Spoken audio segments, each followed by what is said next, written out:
Hey guys, welcome to the end of chapter 3. We're going to be talking about hyperbolic functions, maybe. It's 3.11 anyway. But hyperbolic functions are just even and odd combinations of our exponential functions, e to the x and e to the negative x. And they kept on coming up in math, so they decided to get their own attention. These are going to be very similar to what we've done with trig functions, both last year in pre-calc B and what we did earlier in chapter 3 when we were taking derivatives and so forth with them. So you'll see a lot of similarities, you'll see a few differences. So see what you can notice along the way. So these are going to be my basic definition of trig functions. Really, we just have them in terms of hyperbolic sine and hyperbolic cosine. And so whenever I'm taking hyperbolic sine of x, the definition of it is going to be e to the x minus e to the negative x all over 2.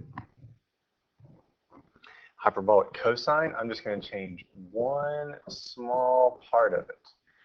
Just going to put a plus sign between my e to the x and e to the negative x. Now, I definitely could write tangent in terms of e to the x and e to the negative x, but really all it's going to boil down to is it's just going to still be hyperbolic sine over hyperbolic cosine. So you can imagine what that would be. You'll play with it a little bit in your homework, but if I stack up my hyperbolic sine and my hyperbolic cosine, my 2's would cancel, and I'd get a ratio there with e to the x and e to the negative x's in it. Hyperbolic cosine, yeah, I'm just going to take hyperbolic sine and take the reciprocal of it. Take the reciprocal of hyperbolic cosine for hyperbolic secant, and then I can set up a ratio on this. I could also just do 1 over hyperbolic tangent for cotangent, but trying to get everything in terms of hyperbolic sine and hyperbolic cosine. So the identities that these follow, again, a lot of them are very similar to what we saw last year. For instance, hyperbolic sine of negative x is going to be an odd function, meaning that the negative can come out in front of a hyperbolic sine. Hyperbolic cosine of negative x is going to be an even function, meaning that I can just do away with the negative. It doesn't quite follow a perfect Pythagorean identity like we had earlier. We do have a minus sign between hyperbolic cosine squared and hyperbolic sine squared. That's going to equal 1. And we do have a minus sign between 1 minus hyperbolic tangent squared of x. That's going to give me secant squared. In class, we might go through a lot more as to why that happens, but the idea behind that is that it's following a hyperbola instead of a circle with this. And so with a hyperbola, we have x squared minus y squared equals 1 in this case. And so that's why those minus signs are there. We have some identities for hyperbolic sine. So for hyperbolic sine, we have a hyperbolic sine of x and then hyperbolic cosine of y plus hyperbolic cosine of x times hyperbolic sine of y. I don't think that's any different than what we did last year in pre-calc B with the regular sum identity for sine. But for cosine, we are going to switch the sign on it. Last year, I believe, we did put a minus sign between it, so this year it's going to stay plus. And that would be my answer.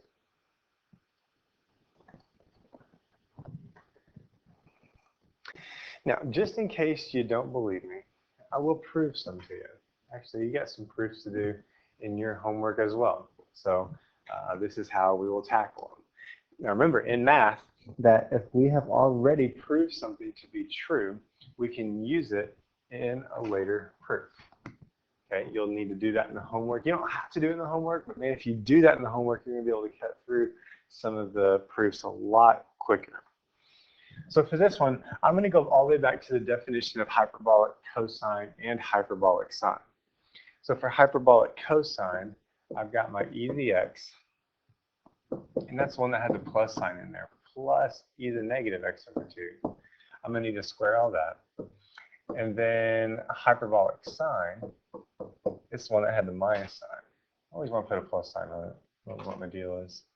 Minus e to the negative x all over 2, that quantity squared. So my goal is to show this is equal to 1. So I'm going to expand the binomial. So first of all, if I square everything, if I square the bottoms, of course there's going to be 4. This square goes with both the top and the bottom. So I square the first term. I take the product of the two and double it. Well, the product of e to the x and e to the negative x is e to the 0, which is 1. Doubled it, it just goes to 2. And then square my last term. E to the x, e to the negative x times e to the negative x will give me e to the negative 2x. The math on this side is going to look very similar.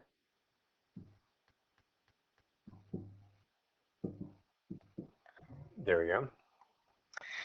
And so just imagine all this being over 4. I'm going to go ahead and write everything over 4, just so you can see everything cancel a little bit better.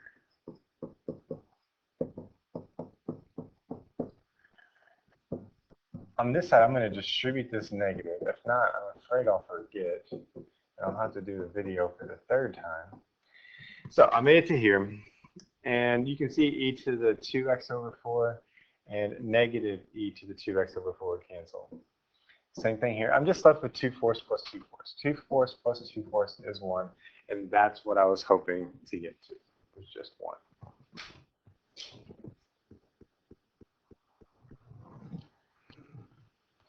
Now remember, we can use previous proofs to help me with later proofs. And so I'm actually going to use the fact that hyperbolic cosine squared of x minus hyperbolic sine squared of x is equal to 1 to help me prove part B right here. I tried to do this different a while ago, and that's where I messed up. So what I'm going to do is I'm just going to divide everything by hyperbolic cosine squared. So that gives me a 1. And then hyperbolic sine squared divided by hyperbolic cosine squared. There's where that hyperbolic tangent squared comes in. Put the square in the wrong spot.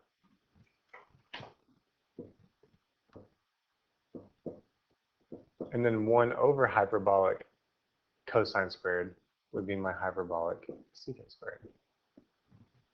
Sorry, I just taught derivatives of trig functions today. I am still in that frame of mind. There we go. And so that's really all there is to that proof. That would work for me. Okay.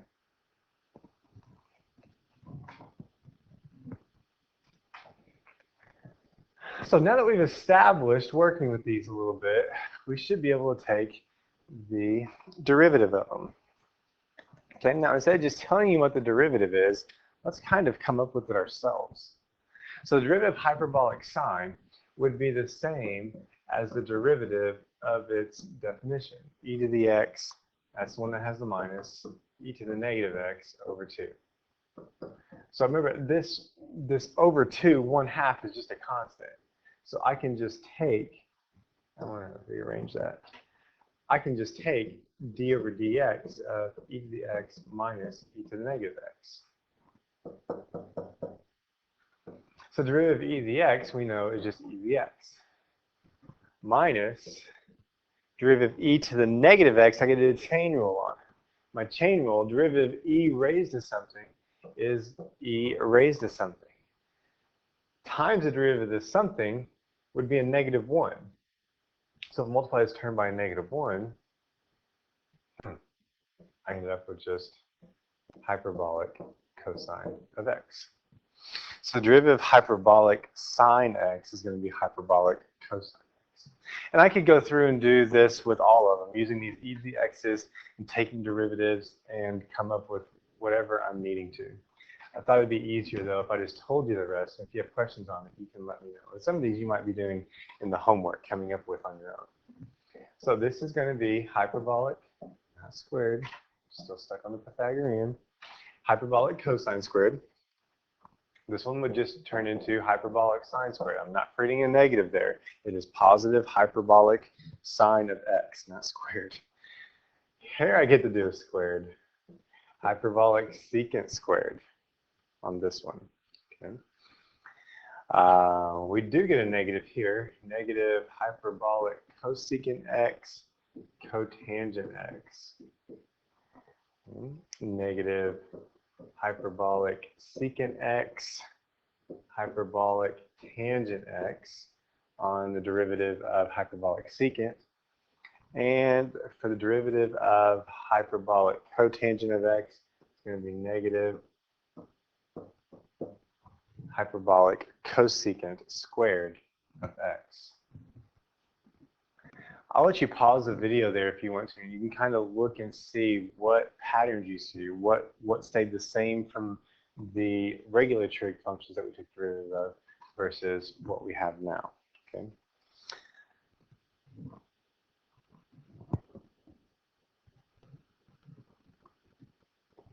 So we should be able to use these now to take the derivative using all my differentiation rules from this chapter. Okay. So we got a chain rule here because I'm not just taking hyperbolic cosine of just x, I'm taking hyperbolic cosine of the square root of x. But still, hyperbolic cosine is on the outside. So when I take the derivative of hyperbolic cosine of something, it becomes hyperbolic sine of that something times the derivative of that something. There's my chain rule coming into play. Okay. I'll clean up some. And all this hyperbolic sine of the square root of x, and then everything over here can just go down to the denominator. So 2 and then the square root of x. Do not cancel those. Don't be that guy. That is not multiplication. That is not hyperbolic sine times the square root of x. So we have to leave our answer just like so. Oh yeah, there's inverses to these. And there's several ways that we can write the inverses. Now, first of all, they're going to follow just like regular trig functions do. So in order for hyperbolic sine inverse of x to exist,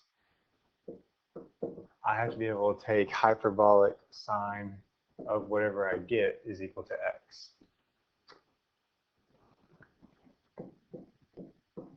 Same thing with cosine, same thing with sine.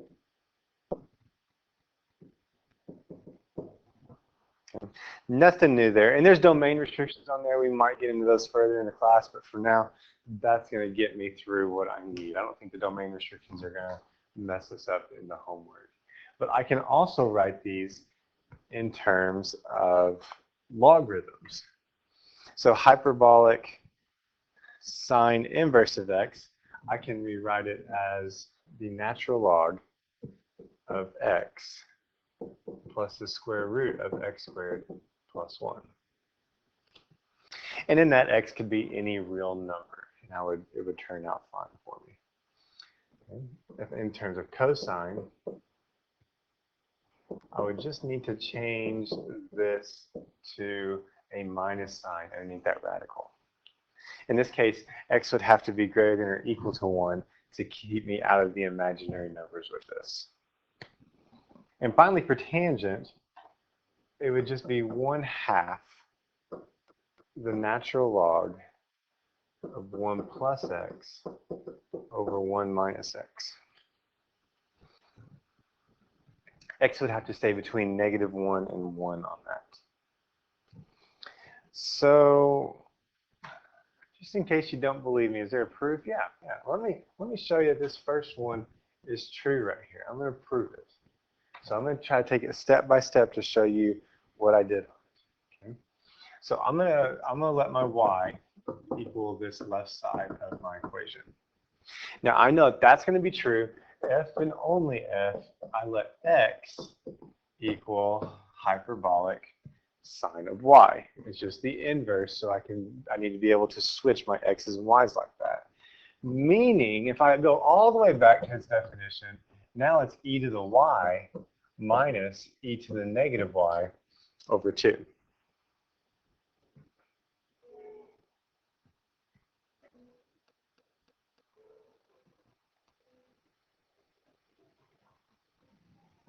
So from there,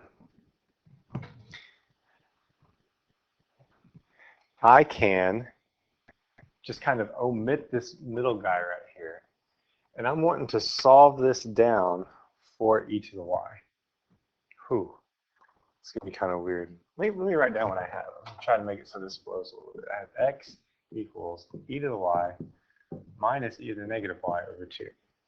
So I'd like to multiply both sides by 2 to clear the fraction. So 2x equals e to the y minus e to the negative y. All right. I'm not a big fan of negative exponents. All right. So I'm going to go ahead and multiply everything by e to the y. So that's going to give me 2x e to the y equals e to the 2y, and then a minus 1. Let's just get everything over on one side of the equation. So I get e to the 2y. I'm gonna subtract everything. I'm gonna subtract off this 2x e to the y. I have the minus 1 over there still. And so what I want to do is I want to solve this for e to the y. I tried to make it look like it was factorable, but it's going to be a rough factor on that. So instead, I'm going to use the quadratic formula. And I'm going to use e to the y for my x. So all my coefficients to this are going to be whatever's in front of this e to the y right here. Okay, so x equals negative b. That would be a positive 2x plus or minus the square root of b squared minus 4 times a is just 1 times c is negative 1 all over 2a. Let's simplify this a little bit. So I get 4x squared plus 4 all over 2. Well, I can pull a 4 out of this and just make it a 2, and I'm just left with x squared plus 1 over 2. And now this 2 down at the bottom is just a common denominator, so it'll cancel with the 2's on both sides. And so what I'm left with is e to the y equals x plus or minus the square root of x squared plus 1. Now, e to the y is always positive. So since it's always positive, I'm going to omit this negative sign right here. There's no way I can plug in something in for y and get it to be negative. So I'm going to omit that negative sign right there. And now, what happens is if I take the natural log of both sides, take the natural log of e to the y, it just leaves me with y. If I take the natural log of this right side, I get exactly what I was looking for. I could go ahead and do a little substitution right here, I guess, to really make it look proper. That my y, remember, is equal to hyperbolic sine inverse of x. So hyperbolic sine inverse of x is equal to the natural log of x plus the square root of x squared plus 1. That's going to take some practice, so don't get discouraged by it. I'm sure you'll be able to do it.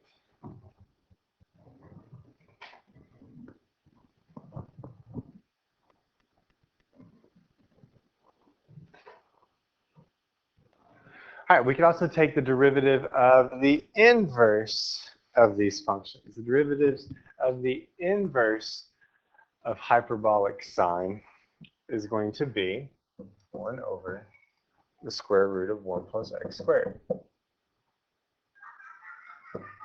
These are a little bit different than what we did before. And then for the derivative of hyperbolic cosecant inverse of x, we've got negative 1 over the absolute value of x times the square root of x squared plus 1. Again, you'll be able to pause the video and look and see and get some patterns on this, but that would be the idea of the derivatives of these. And once again, just so you know I'm not lying on this, I'll even prove the first one to you. Okay? So here's the proof for the first one. I want to prove that this is true. I don't have much to prove off of this. I think I can stay off the definition. The definition won't work for an inverse, so that'd be a good idea for me to do. But once again, I'm going to let y equal my left side. So that way I don't have to carry this hyperbolic sine inverse of x throughout everything. So this is going to be true if and only if hyperbolic sine of y is equal to x. I can switch my x's and y's. Now, using what I know about what we said earlier about derivatives, I can now take the derivative of this function. Now, it's not explicit, it's implicit, and I'm still taking the derivative with respect to x. So the derivative of x is just going to be 1. And the derivative of hyperbolic sine is going to be hyperbolic cosine. But I'm not taking hyperbolic cosine of x, I'm taking hyperbolic cosine of y. So I need to throw a y prime out there that it's going to multiply by. Like I said, that goes back to our 3.5 implicit differentiation. So that means that my y prime would actually just be equal to 1 over, it's really hard for me not to say Cauchy by now, 1 over Cauchy. Well, that's fine and all, but I'm really wanting stuff back explicitly for x. So I'm going to go back and I'm going to grab one of my identities that I had earlier, the one that said hyperbolic cosine of x minus hyperbolic sine of x is equal to 1. Except for, instead of the x's, I'm going to use y's, because that's what I have it written as. So maybe if I can plug in, if I can solve it for hyperbolic cosine of y, it'll shed some light on it and get me back up in terms of x. Let's take a look. So I'm going to subtract hyperbolic sine squared y from both sides, and then take the square root.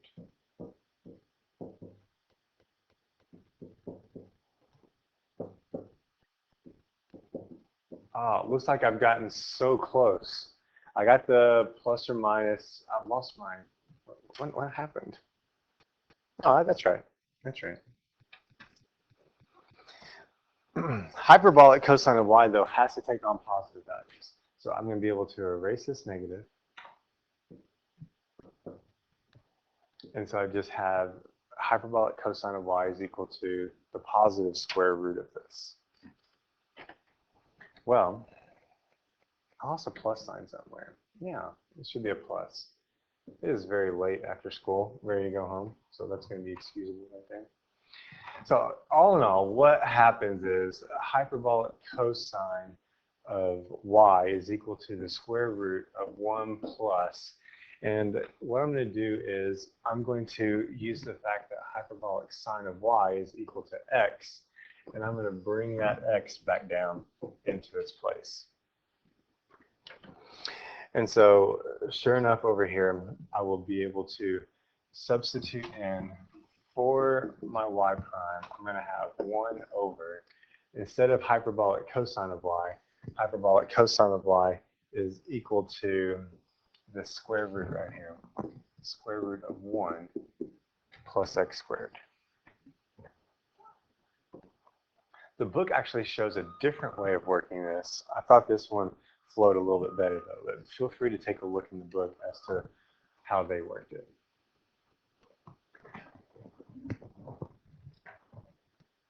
All right, we've made it to the end right here. Last one.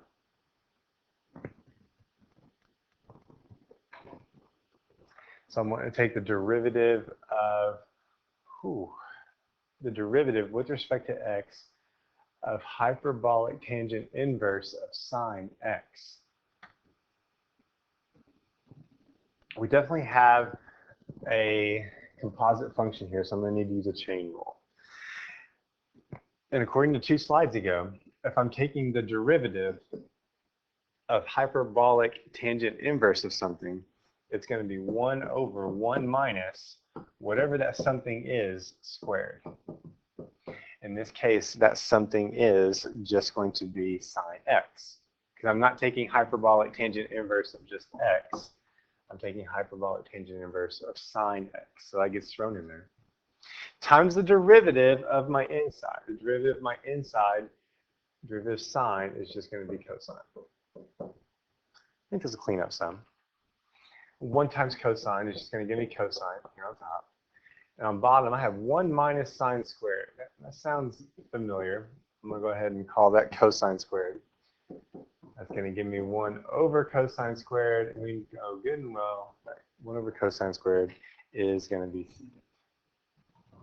Guys, you got some proofs in here. You're going to have to work through these and get used to this just for this one section. It's been on the final the last couple of years since I've made this video. So if we can get used to it now, we can definitely come back and review it in May and pick back up on it a lot easier.